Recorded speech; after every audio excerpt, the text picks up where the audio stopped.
जर दोन पुलर साईडला आणि दोन ड्रॅगर साईडला असं जर झालं 50-50% जर रेशो झाला तर अशा केसमध्ये आपल्याला काय करावं थोडंसं अलर्ट राहावं लागणार आहे. ICICI बँक आणि state bank of India breakdown झालंय 5 मिनिट टाइम फ्रेमला 9:45 म्हणजे आज ओपनिंग पासून 72.65 पॉईंट. जर निफ्टी गॅप अप ओपन देत आहे किंवा ब्रेकआउट देत आहे तर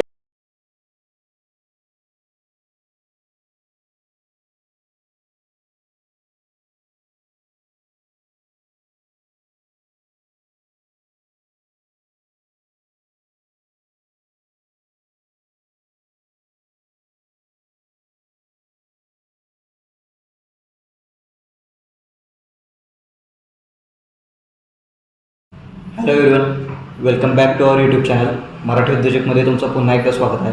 कदाचित तुम्ही आपल्या रील्स किंवा शॉर्ट्स बघून लक्षात आलं असेल की आज आपण कशा बाबतीत डिस्कशन करणार आहे. तर बेसिकली परवा दिवशी जेव्हा आपण एक रील टाकलेली तर त्यामध्ये आम्ही सांगितलेले की फेक ब्रेकआउट्स आणि फेक ब्रेकडाऊन्स कशा पद्धतीने बघता येतील किंवा त्याच्यामध्ये कशा पद्धतीने आपल्याला अवॉइड करता येतील. ओके, सो मी तुम्हाला काही लिस्ट दिली, आपण डायरेक्टली स्क्रीनवर जाऊयात. सो बेसिकली निफ्टीमध्ये मी तुम्हाला 6 कंपनीज दिल्या ज्यामध्ये आपण Reliance, Hindustan Unilever, Adani enterprises, HDFC bank, Tata Motors आणि बजाज फायनान्स हे वेगवेगळ्या सेक्टरचे स्टॉक्स आपण मॉनिटर करतो. तशाच पद्धतीनं बँक निफ्टीमध्ये HDFC bank, Kotak bank, ICICI bank आणि स्टेट बँक ऑफ इंडिया हे 4 बँक्स आपण ऑब्झर्व करतो. काय करायचं आहे आता आपण आजचं मार्केट जर ऑब्झर्व करायला गेलं, ओके, आजचं करंट मार्केटमध्ये दाखवतो. आता हा टाटा मोटर्स आहे. ओके, टाटा मोटर्समध्ये काय झालेलं आहे, इथे खाली ब्रेकडाऊन झालेलं आहे. ओके, हा कालचा जो सपोर्ट होता तो इथे खाली ब्रेकडाऊन झाला आहे 5 मिनिट टाइम फ्रेमला 9:45. त्यानंतर कन्फर्मेशन आलेलं आहे 9:50. काय होतं, बऱ्याचदा तुम्ही इथे ट्रॅप होता आणि इथे तुम्ही पुट साईडला ट्रेड करता. आता ही ॲक्च्युली कंपनी आहे, पण आपण मोस्टली ट्रॅप सगळ्यात जास्त कुठं होतो, आपल्या निफ्टीमध्ये होतो, आपल्या बँक निफ्टीमध्ये होतो. तर निफ्टी आणि बँक निफ्टीसाठी मी तुम्हाला स्टॉक्स दिले, ते ऑब्झर्व कुठं करायचे आणि आपल्याला त्याच्यावरती अभ्यास कुठं करायचा त्या बाबतीत पण आपण डिस्कशन करायचं आहे. फॉर एक्झाम्पल आता तुम्ही निफ्टीमध्ये जर ट्रेडिंग करत असाल, ओके, निफ्टीमध्ये समजा तुम्ही ट्रेडिंग करत असाल तर GOC टेक्नॉलॉजीज म्हणून एक वेबसाईट आहे. ओके, सो आपल्याला GOC टेक्नॉलॉजीज हे त्याचं होम पेज आहे, तुम्ही जे बघत आहात.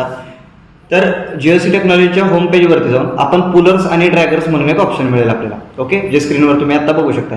सो पुलर्स आणि ड्रॅगर्सवरती आपल्याला जायचं आहे आणि असा काही इंटरफेस तुम्हाला बघायला मिळेल.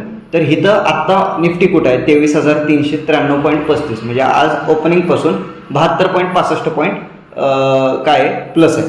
तर ह्याच्यामध्ये काय टोटल जे आपले 50 कंपनीज असतात निफ्टीमधले तर त्यातले ओव्हरऑल किती स्टॉक्स पॉझिटिव्ह आहेत आणि किती स्टॉक्स निगेटिव्ह आहेत, थोडक्यात किती लोक किंवा किती स्टॉक्स निफ्टीला पुल करतायत आणि किती लोक किंवा किती स्टॉक्स निफ्टीला ड्रॅग करतायत हे आपल्याला इथं क्लिअरली इंडिकेशन मिळतं.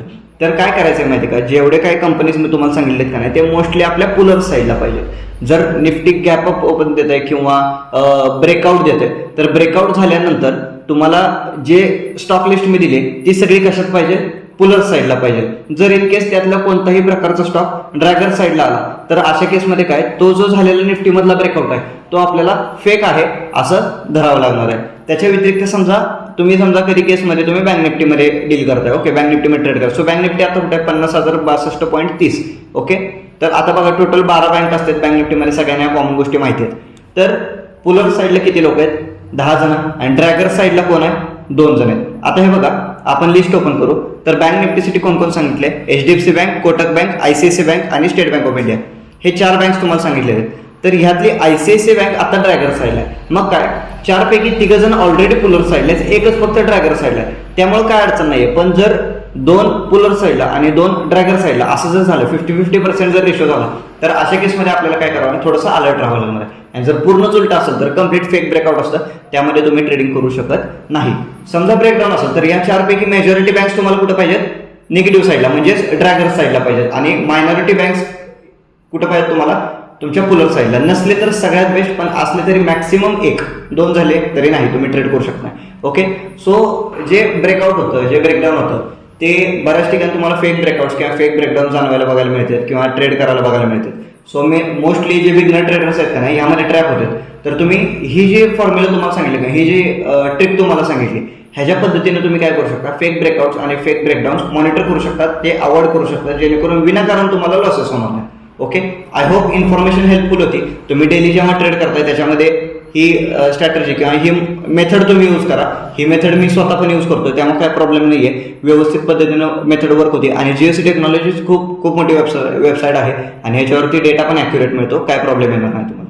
ओके, आय होप व्हिडिओ तुम्हाला आवडला असेल तर लाईक करा आणि पुढे तुम्हाला कोणती ट्रिक हवी आहे किंवा तुम्हाला काय हवं आहे आमच्याकडून त्या बाबतीत आम्हाला कमेंट सेक्शनला नक्की कळवा. थँक्यू.